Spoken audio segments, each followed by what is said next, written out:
Boas-vindas a mais um mergulho profundo nas entranhas da tecnologia. Hoje, a ideia é embarcar em uma jornada enérgica para desvendar um verdadeiro mundo oculto. Vamos entender exatamente como o cérebro da máquina, a famosa CPU, consegue se comunicar com aquele mundo externo cheio de cabos, placas e dispositivos físicos, que é um ambiente caótico e com velocidades incrivelmente variadas. É uma verdadeira orquestra tecnológica rolando nos bastidores e a gente vai ver como tudo isso não sai do tom. Para começar a aquecer os motores, vale a pena parar e pensar em uma questão bem intrigante. O que um computador realmente passa a maior parte do tempo fazendo? A resposta costuma pegar muita gente de surpresa. Na grande maioria dos casos, o processamento de dados em si é meramente incidental. Quando uma página da web carrega ou um documento de texto está sendo editado, a máquina está, na verdade, trabalhando quase que em tempo integral para gerenciar o que a gente chama de entrada e saída, ou simplesmente I/O. É esse fluxo constante de informações entrando e saindo que dita o ritmo absoluto da computação moderna. E para não nos perdermos nessa orquestra, o nosso roteiro de hoje vai subir uma escada conceitual bem clara. A gente vai passar rapidinho pelo desafio do I/O, ver o que é a sondagem e interrupções, entender o acesso direto à memória, subir para a interface das aplicações, comparar o I/O assíncrono com o assíncrono e, para fechar com chave de ouro, dar uma olhada no subsistema do kernel. Tudo pronto? Então vamos lá! Ponto 1 da nossa jornada: o desafio do I/O. A primeira grande crise na arquitetura de computadores vem de uma realidade bem gritante. As velocidades não batem. Nós temos uma CPU operando em frequências astronômicas, tentando bater papo com uma infinidade de equipamentos super diferentes. Se a gente observar a espinha dorsal de um sistema como um barramento PCI, dá para notar que ele atua conectando esse núcleo ultra rápido aos componentes mais lentos, por meio de outros barramentos de expansão. Cada fiozinho ali tem uma regra, um protocolo estrito, só para garantir que as mensagens elétricas cheguem no destino certo e na hora certa. E para colocar a magnitude desse problema em perspectiva, o abismo de velocidade é absurdo. De um lado da balança, a gente tem teclados enviando uns poucos bytes por minuto. Do outro lado, barramentos de ponta trafegando insanos 16 gigabytes por segundo. É muito dado. E no meio desse fogo cruzado de extremos, o sistema operacional tem que atuar como o guarda de trânsito supremo. Ele quem garante que um simples clique de mouse ou um disco mais antigo não acabe paralisando os cálculos essenciais do processador. O que nos leva ao nosso segundo tópico: sondagem e interrupções. Historicamente, como a CPU descobria que um dispositivo estava finalmente pronto para mandar dados? No começo, o método era a sondagem, também conhecida como polling. É literalmente como aquela velha história da criança no banco de trás do carro perguntando o tempo todo: já chegamos? Já chegamos? A CPU ficava presa num loop, lendo repetidamente o status do aparelho, o que é um baita desperdício de energia. A solução para isso foi de uma genialidade imensa: as interrupções. A CPU vai calcular o que precisa e quando o hardware tem algo a dizer, ele envia um sinal. É um verdadeiro toque no ombro, funcionando como um despertador inteligente. Observando esse fluxo dinâmico, fica muito fácil visualizar a dança.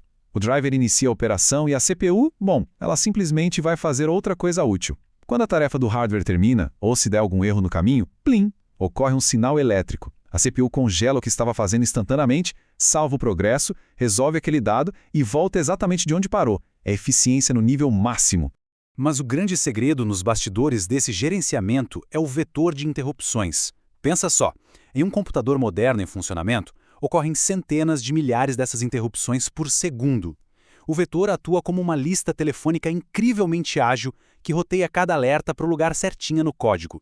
E para evitar que o sistema simplesmente trave de tanto estímulo, existem níveis de prioridade. Então as tarefas críticas passam direto para a frente da fila. Chegando no ponto 3 da nossa análise: acesso direto à memória, o famoso DMA. Imagina copiar um filme gigantesco em 4K. Se a gente tivesse que interromper a CPU a cada único byte transferido, seria o caos absoluto. A saída arquitetural para isso se chama acesso direto à memória. É aqui que a CPU vira uma verdadeira gerente executiva. Ela simplesmente dá a ordem: controlador DMA, pega aquele bloco de dados gigante e coloca naquele canto da memória. Me avisa quando acabar. E pronto, o controlador faz o trabalho pesado de forma totalmente autônoma, deixando o processador livre. É super interessante ver como o hardware se organiza fisicamente para isso. O disco manda os dados para o controlador DMA e ele vai empurrando tudo direto para a memória de forma independente. Acontece até um truquezinho chamado roubo de ciclos, onde a CPU perde brevemente o acesso ao barramento, mas o ganho final de desempenho é tão esmagador que compensa totalmente. Subindo mais um degrau, vamos para a parte 4, a interface das aplicações. Agora a gente sai um pouco dos cabos de metal e entra no universo do software. Como o sistema operacional consegue isolar nossos programas de todo esse caos eletrônico? A resposta é categorização e padrão. Dispositivos são agrupados pelo comportamento. Tem os que transmitem dados 1 byte por vez e os que enviam blocões inteiros. Ao transformar essa sopa de letrinhas em perfis bem definidos, o sistema cria interfaces super previsíveis. Essa mágica da padronização toma forma de um verdadeiro bolo em camadas dentro do kernel. O subsistema de I/O fica posicionado estrategicamente entre o alto nível do sistema e os intricados drivers específicos das fabricantes. Graças a isso, dá para plugar um teclado alienígena recém-inventado e, desde que ele tenha um driver compatível, as aplicações vão enxergar ele da mesmíssima forma que enxergam qualquer outro teclado. Tudo perfeitamente isolado. Uma analogia que mata a charada sobre essa abstração é a da tomada de eletricidade. Você pode plugar um ventilador ou uma geladeira e ambos funcionam sem precisar entender a complexidade da rede elétrica da rua. A interface de rede nos computadores, usando o conceito de sockets, faz o mesmo. Seja um joguinho online ou o banco de dados do seu banco, o programa só se conecta à tomada e os dados viajam pelo globo, de forma transparente. O que nos joga direto no ponto 5. I/O síncrono contra assíncrono. A dinâmica do tempo é absolutamente crítica aqui. Existem sistemas que pausam e ficam esperando a vida passar, e outros que não param nunca. Na abordagem síncrona, um processo trava, congela e só volta a acordar quando a leitura do hardware termina. Já no mundo assíncrono, que é lindamente paralelo, a aplicação faz o pedido para o hardware e continua rodando outros cálculos tranquilamente, aproveitando cada milissegundo de fundo. E os programadores desenvolveram truques formidáveis para explorar isso ao máximo. Um deles é o I/O vetorizado, também conhecido no meio técnico como scatter-gather, ou espalhar e reunir. Em vez da máquina sofrer colando um monte de pedacinhos de memória num arquivão central para depois enviar para a rede, uma única chamada do sistema faz a coleta desses vários blocos separados simultaneamente, disparando tudo direto para o destino. Isso eleva a velocidade da transferência a níveis astronômicos. Finalmente chegamos ao ponto 6, o subsistema do kernel. Alguém precisa atuar como o grande maestro de tudo isso, né? Esse é o kernel. Para não deixar a infraestrutura desmoronar sob milhares de comandos simultâneos, ele mantém tabelas de status gigantescas. Pense nisso como a prancheta de um controlador de tráfego aéreo rigorosíssimo.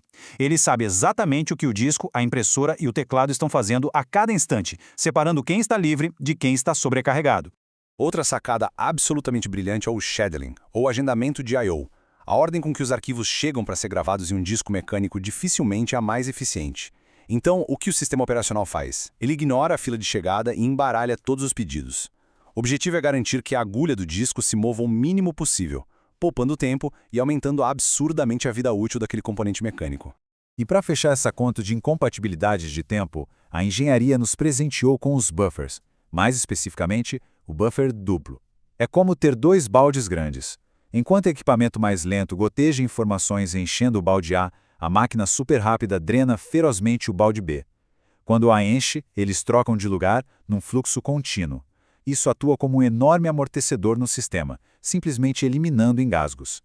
Bom, a gente viu que os sistemas operacionais fazem verdadeiros malabarismos para domar as feras de hardware através de interrupções, DMA e agendamentos inteligentes. Mas a pergunta provocativa que fica para nossa despedida hoje é a seguinte: estamos diante de novas redes fotônicas e memórias exóticas inimaginavelmente rápidas. Como todas essas estruturas clássicas e super engenhosas que a gente explorou agora vão precisar evoluir e se transformar para dar conta do recado nos próximos anos? É definitivamente um pensamento instigante para ficar na mente. Um grande abraço e até o nosso próximo mergulho tecnológico.